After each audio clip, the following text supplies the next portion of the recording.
Today with AUSVEG, we're down at Werribee South to have a chat with Eliza Seymour from Seminis, the vegetable arm of Bayer, to talk about cauliflowers and the seed development and variety development of cauliflowers, particularly today. So welcome, Eliza. Thank you. So pleased to have you as part of this program on a Brassica feature. What's happening in the cauliflower world? At the moment, so us specifically in the vegetable team in Bayer, so I work under Bayer Australia, and there's Seminis and there's De Ruyter, so the two brands, but in our Seminis open field collies at the moment, we've got a few different genetics that we're just trialling out in the summer to autumn time slot. So in Werribee South here, we're just at a grower's farm, and they run cauliflowers and most brassicas 12 months a year.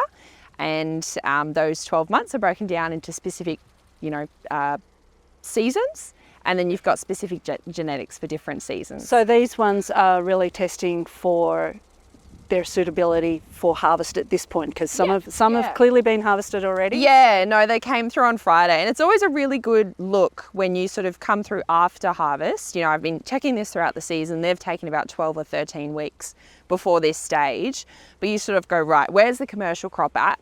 They've harvested once and they've got maybe 20 or 30% of the crop, whereas compared to our genetics, how much of the crop have they got? And ultimately what you want to find is a variety that's really consistent, so the grower can know that they're going to go through once or twice rather than 3, 4, 5 times, because that's time and money. Yep. And it's also, when the market is really good, which is what the cauliflowers are at the moment, they're really good prices, you want to know that your crop's going to be ready, and you can go through and wipe it out at once. But so when you're coming in now to, and I guess over the last couple of months, what sort of characteristics are you looking for in particular to say, yep, this one's going to be commercially viable compared to let's scrap that one? Yeah. So before these 3 varieties have even gotten to this stage where we've got sort of, a few hundred plants in a row, we do a screening trial of about 20 or 30 of those varieties in this exact time slot, just to see whether they could take it to the next level.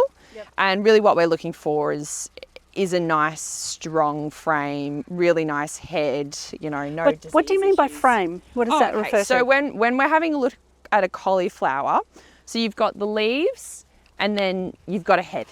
And what you're harvesting is the head. You don't sell the leaves, but what you really need is a strong frame, like a strong body, to get the cauliflower through whatever conditions it's going to deal with. So the head is actually quite well buried, isn't it, within that leaf cover? Yeah. And that's what we're looking for. We're looking for a really nice head that's ultimately going to, match the specifications of what the growers need to then sell it on to a retailer or a supermarket. But you really need a nice frame. And it's funny because you don't, at the end of the day, the consumer doesn't see the leaves, but they're such a vital part of a cauliflower, and making sure that it does sort of develop all the florets that it needs to, develops the growth and the size in whatever conditions it is exposed to. So my understanding is that obviously you need the leaves for photosynthesis and growth and all those sort of things, but cauliflowers tend to get sunburn as well? Yes.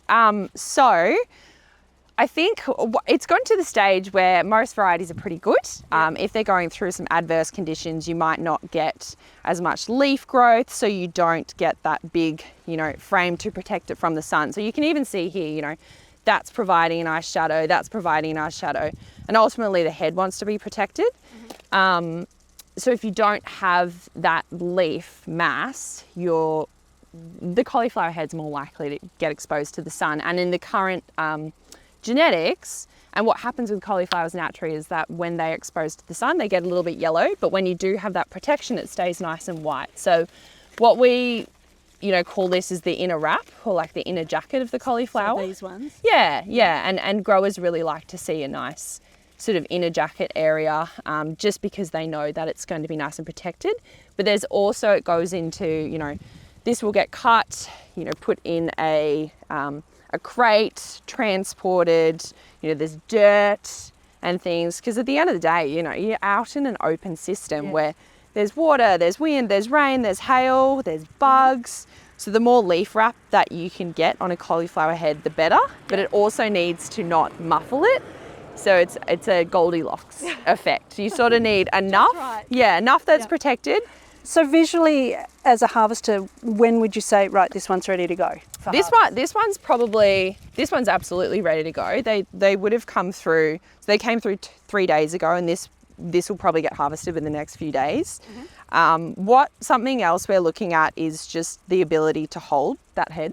Yep. So yes, they did come through Friday. This probably wasn't big enough. Okay. Yeah, and they might come. Turned. Yeah, it hasn't turned yet, so they might come through in the next few days. And you really want that collie head just to hold, because it can tend to blow out sometimes, depending on the weather. What do you mean by conditions. blowout? Do the florets sort of start to... Yeah, they start to separate. It Yeah, starts to right. look a bit ugly and lumpy. Yeah. And sometimes that is accepted in the market, depending on the supply and demand. And you know, generally the specifications have a certain size they want and a look that they want. And if it does blow out, it's just not worth the farmer sort of harvesting it and putting it through that system. So how many varieties are in this plot that you're assessing? I'm going to say, so there's our 3 trial varieties, and usually the grower will run with 1 or 2 varieties for a certain season. So like say over summer, they're getting to the end of their summer cauliflower crops. There's probably only 2 or 3 varieties that you'd see on a large scale. Some growers might be doing sort of a big semi-commercial trial, so you know, new genetics coming through, they're not quite pushing it to 100% of their crop, they might do 20% or 50%. So, but you'd usually see only really 1 variety in a big area like this, and then they might move to another one, because this will, you know, get them through a week or 2 of harvesting, and then the next. So when you're doing a trial plot, this is still a commercial crop for the grower? Yeah. So you're just assessing it as he's commercially... Yeah, because ultimately you want to put it in their system. You don't want it to be treated specially. You just want to go, right, is this going to suit your system and the way that you currently operate? And if it does, fantastic. I mean, when we're talking about crops other than cauliflower, it's totally different. But with collies, you really just want to be able to set it in there. If it works really well, that's excellent. And if it's going to, you know, provide that added benefit of it's faster, it's a nice, brilliant white head, there's all these things that we look at. So at the moment, that's sort of what we're assessing. And ultimately, you want to give the grower confidence to move it to the next level.